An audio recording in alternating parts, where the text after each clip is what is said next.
सुप्रभात विद्यार्थियों। आज हम धर्मवीर भारती द्वारा रचित अंधा युग में प्रतीक विधान पर चर्चा करेंगे। सबसे पहले हम लेंगे प्रतीक में समाई हुई जो अर्थ संभावनाएं हैं और किस प्रकार वह साहित्य के अभिव्यक्ति का कलात्मक उपकरण है उसके विषय में। जब भाव और विचार कभी कभी अपने शब्दों में समाहित नहीं कर पाते तो सर्जक कलाकार अपनी मनः स्थिति को वाणी देने के लिए प्रतीकों का आश्रय लेकर अपनी भावधारा और विचार खंडों को संवेद्य बनाने का कलात्मक प्रयास करता है। प्रतीकात्मकता काव्य का वह सौंदर्य मिश्रित गुण है जो उसे अधिक चिरंतन और हृदयग्राही बना देता है। अर्थ की अनिश्चित स्थिति में उसमें नवीन अर्थ चमत्कार और संभावना को खुला रखती है, जिससे उसमें नवीन अर्थ की सृष्टि होती रहती है।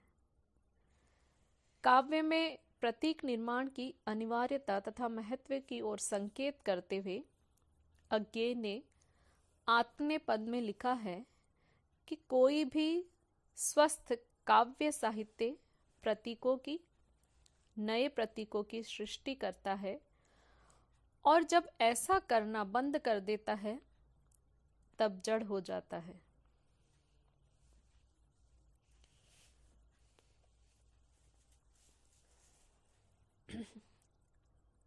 यह विचार जो है वह प्रतीकों के संदर्भ में बहुत महत्वपूर्ण है।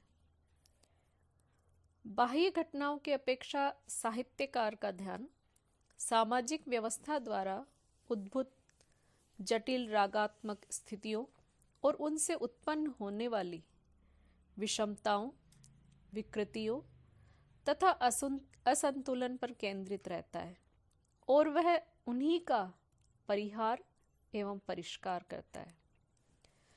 कभी वह उसके लिए तात्कालिक नाम, स्थिति और पृष्ठभूमि ग्रहण करता है, कभी वह उसी को पौराणिक और काल्पनिक देशकाल और पात्रों के माध्यम से अभिव्यक्त करता है और कभी वह उसके लिए अप्रस्तुत प्रतीकों और संकेतों का आश्रय लेता है। साहित्यकार अपने स्तर पर अपने ढंग से संस्कृति की विराट प्रक्रिया में योग देता है। रसानुभूति और सौंदर्य बोध उसके माध्यम है और युग, काल एवं स्थितियों के अनुसार जैसी भी जटिलताएं होती है वैसी ही सूक्ष्म तथा अप्रत्यक्ष रीति से वह अपना कार्य करता है। यह विचार डॉक्टर धर्मवीर भारती ने मानव मूल्य और साहित्य नामक कृति में अभिव्यक्त किया है। अंधा युग के रचनाकार डॉक्टर धर्मवीर भारती ने साहित्यकार के दायित्व की कसौटी को अक्षुण्ण रखा है।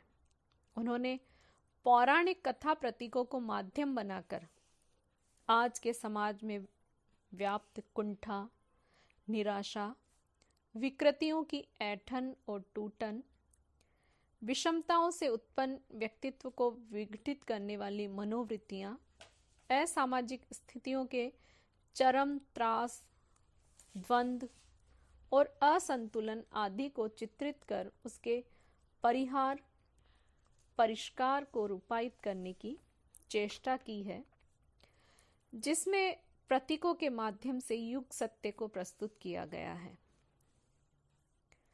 अंधा युग की प्रतीकात्मकता को व्यंजित करने के लिए भारती ने कथा गायन को माध्यम बनाया है। उन्होंने नाटक के अंत में लिखा है, उस दिन जो अंधा युग अवतरित हुआ जग पर, बीतता नहीं रह रह कर दोहराता है। हर क्षण होती है प्रभु की मृत्यु कहीं न कहीं, हर क्षण अंधियारा गहरा होता जाता है। हम सब के मन में गहरा उतर गया है युग, अंधियारा है, अश्वत्थामा है, संजय है दास वृत्ति उन दोनों वृद्ध प्रहरियों की, अंधा संचय है, लज्जाजनक पराजय है। अंधायुग का जो नामकरण किया गया है उसकी उस प्रतीकात्मक नामकरण की सार्थकता इस प्रकार है। इसका नाम, इस कृति का नाम अंधायुग प्रतीकात्मक है। द्वितीय विश्व युद्ध के लोमहर्षक परिणामों में राजनीति और साहित्य के आकाश को अंधकार से आच्छादित कर दिया। विशेषतः पश्चिम के साहित्यकार को द्वितीय महायुद्ध ने ग्रस लिया, जिसका प्रतीक वह अंधायुग बना। अणुबम पर 3 कविताएं लिखकर एडिथ सिटवेल ने इसी अंधे युग की ओर निर्देश किया है। उन्होंने द्वितीय विश्व युद्ध की मर्मांतक वेदना को इस प्रकार अभिव्यक्त किया। अपने हृदय पर कीलों की ठुकी हुई जैसे सलीब पर चोर, मैं लटक रही हूं बीचों बीच जीसस के और खाई के, जहां इस संसार का अंत हो गया है। जीवित अंधे और दृष्टा मुर्दे एक साथ जुड़े पड़े हुए हैं, जैसे प्रेमी और न अब नफरत रही है और न प्रेम है, लुप्त हो गया है मनुष्य का हृदय। द्वितीय विश्व युद्ध के तांडव नृत्य ने पश्चिम में ही नहीं, भारत में भी संकट की स्थिति उत्पन्न कर दी थी। डॉक्टर धर्मवीर भारती ने अंकित किया, ज्यों ही संघर्ष का युग समाप्त हुआ और सत्ता का युग आया, त्यों ही यह ऊपरी भव्यता और प्रभामंडल अकस्मात निस्तेज पड़ने लगा और सारी परिस्थिति के अंतर्निहित असंगति और अविवेक स्पष्ट दिखने लगा।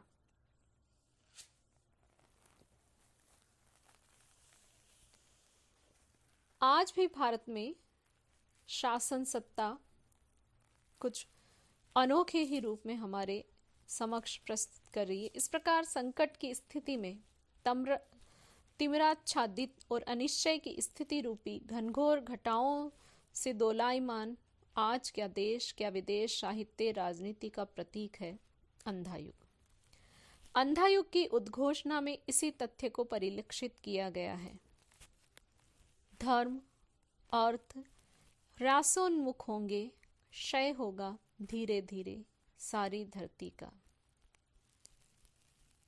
जिस युग का वर्णन इस कृति में, एक और उदाहरण देखिए, राज शक्तियां लोलुप होंगी, जनता उनसे पीड़ित होकर गहन गुफाओं में छिप छिप कर दिन काटेगी।